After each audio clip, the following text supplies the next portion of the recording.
sida aan saaka markii aan bixinayo shirka jaraa'id aan ku sheegay arinta la xiriidha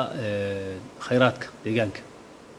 waa mid aan anagu shakhsiyan Mustafa ahaan ana fikir aan leeyahay inaan ku hadlo qasab aan ahayn fikirka aan leeyahay kaliya ma aha waxaan ku hadlayaa waxa weeye rabitaanka dadka deegaanka jooga ee marka magacooda aan sheeganay mas'uulka waxaanu ka darisanahay dadka deegaanka jooga in arintaas ay tahay arin ku weyn iyaga وانا ارين مستقبل كيني انه ليش اللي ku xiran tahay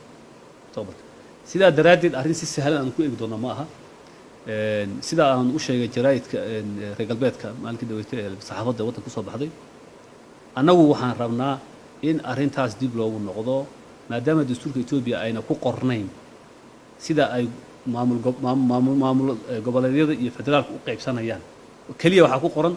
5% ama 10% waxa la siinayaa meesha ka soo baxayo shidaalku goobta gaarka oo inaga xageena kale waxay noqonaysaa shilaabay noqonaysaa ama iyo LL agas laakiin deegaanka Soomaalidu waxa uu ka helay ma qeexna fikrahan anaga waxaan rabnaa in arintaas ku halgano oo aan dadka naga sheerka ay yeelanayaan